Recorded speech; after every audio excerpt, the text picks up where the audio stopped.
Jamaica, come close and listen to me very carefully. This is not politics. This is survival. This is about the future of our island, Jamaica. I am going to break down exactly what the Prime Minister just said at the G20 summit in South Africa. Yes, that's where he's at, Jamaica, in South Africa. Because what he presented there in South Africa was not leadership, Jamaica. It was submission. And I am going to break it down without no illusions.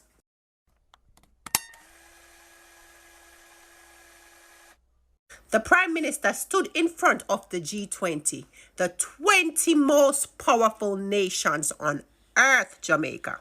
The same ones controlling the global banking system, the same ones shaping climate policy, the same ones holding the world's debt. And the Prime Minister opened his statement by saying, Jamaica is a success story. We sacrificed. We followed the rules. We maintained discipline. We stabilized our debt. And we reformed our economy. Jamaica, did you hear what I just said? Alright, so there have always been a lot of controversy surrounding Andrew Holness Sell. You know, whether it's from the COVID, whether it's from election, and now it's from Melissa. You get me? There's a controversy surrounding Andrew Holness' name, one of the most powerful men in Jamaica, is something we cannot run from. You get me? Because once Jamaica in a crisis, you know the PM are going to be the first person that take charge and be responsible for whatever happened. Or so most of the hours have been there. I wonder if this woman is saying is true or not, but whether it's true or not, it's just an opinion.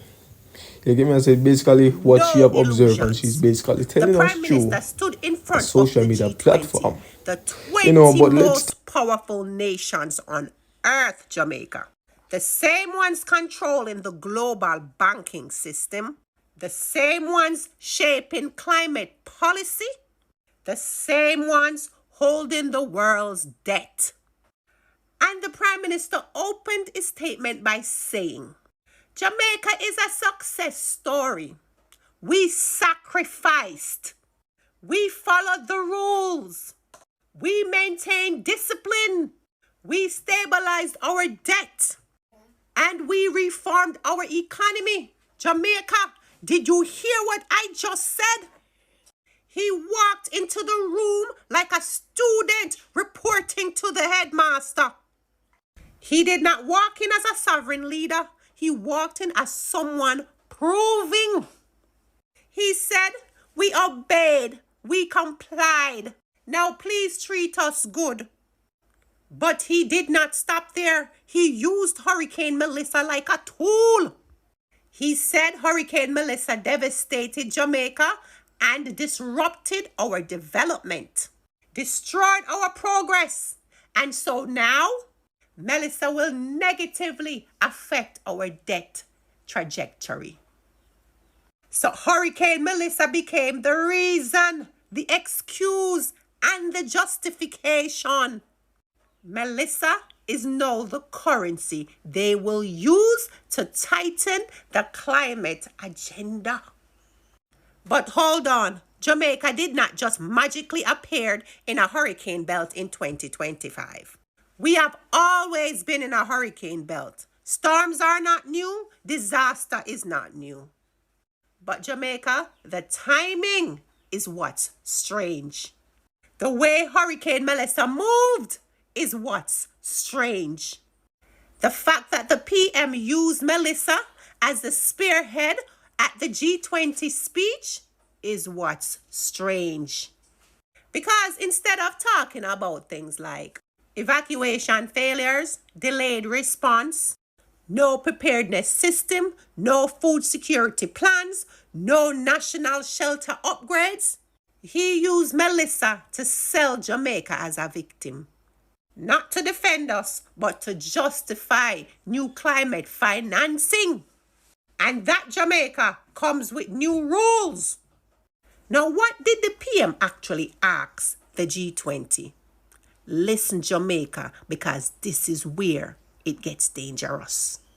He asks for IMF climate financing, resilience loans, blended finance structure, thematic bonds, risk insurance models, new global frameworks, loss and damage rules. Do you understand what that means, Jamaica? It means more debt wrapped up in a climate language. It means more foreign oversight wrapped up in resilient talk. It means more global rules controlling our policies wrapped up in support for vulnerable nations. He did not ask for sovereignty. He did not ask for reparations. He did not ask for true independence, Jamaica. He asked for money with strings attached.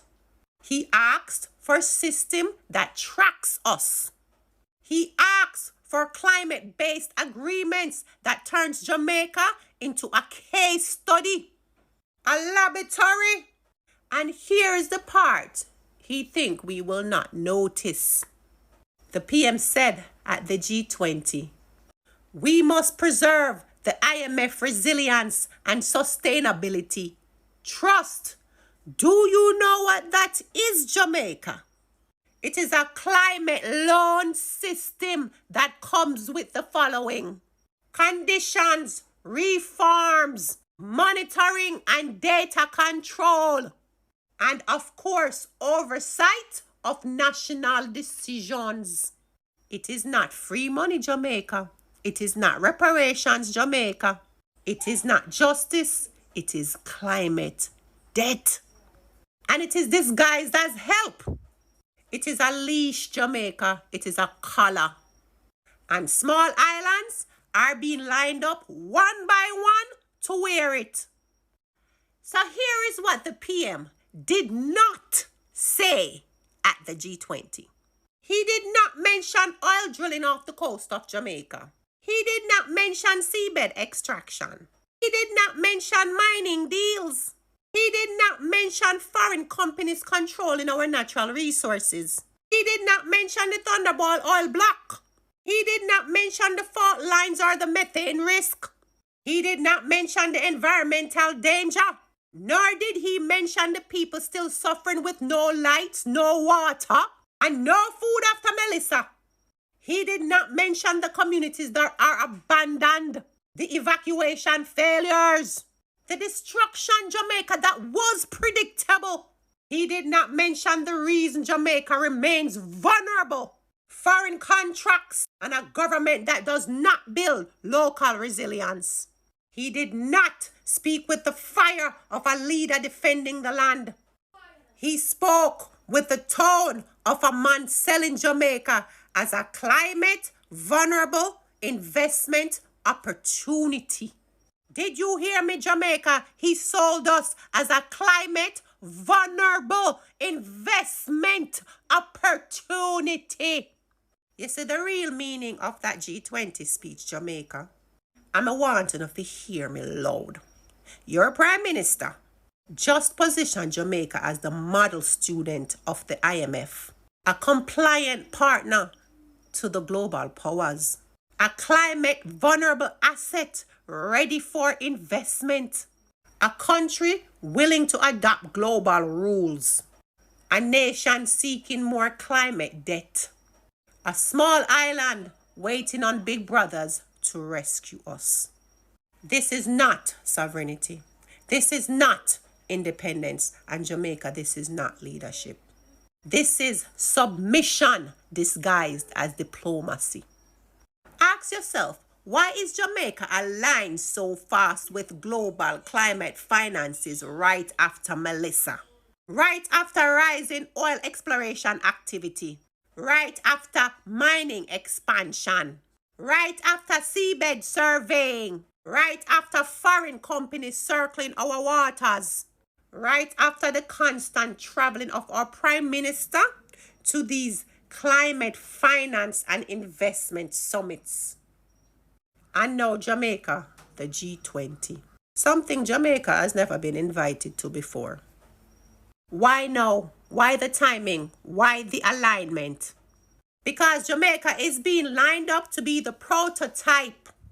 Yes, the prototype nation for climate financing experiments, resilience loan models, new climate triggered debt instruments, and global climate governance. Jamaica, wake up. This is bigger than politics. This is bigger than one party. This is about the future of the land beneath our feet. Jamaica is being treated like a climate lab, a financial test site, a resource zone, a vulnerability case study, and soon an energy hub without the Jamaican people owning a single drop. If we don't wake up now, Jamaica, if you don't start questioning now, if you don't start paying attention to the pattern, you will wake up and realize finally that Jamaica was sold, not lost, signed away, not stolen, and given up, not taken. Hurricane Melissa did not make us vulnerable. Corruption, obedience, foreign contract, and silence did.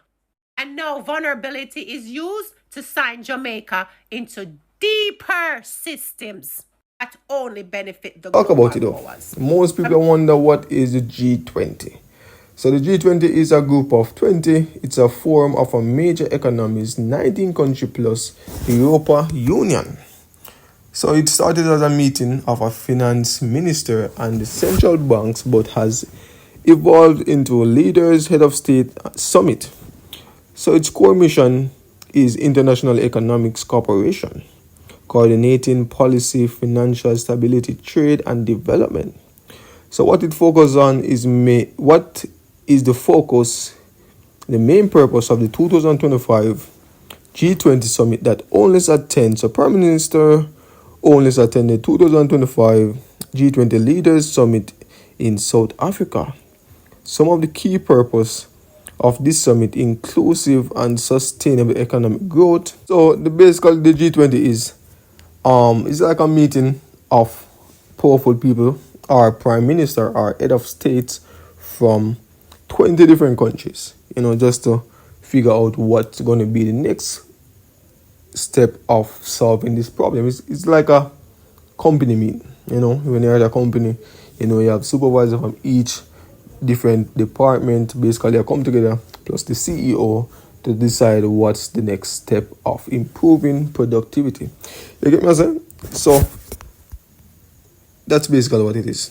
And as I said before, everybody have them opinion, everybody have them observation of what they think is basically happening.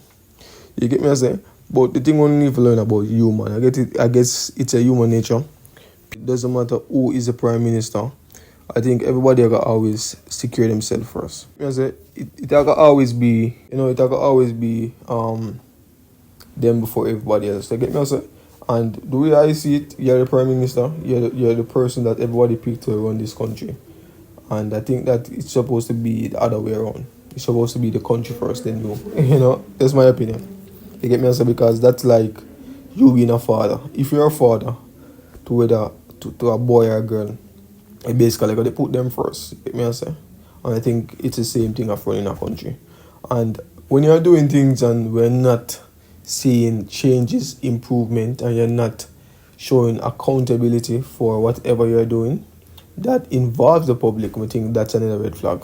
So probably that's why Andrew Holness name I always have to call up, because people always have to check him and say, yo bro, what you get me and say? But whatever things are behind closed door, and I think Jamaica is in the dark same in terms of information. But who knows?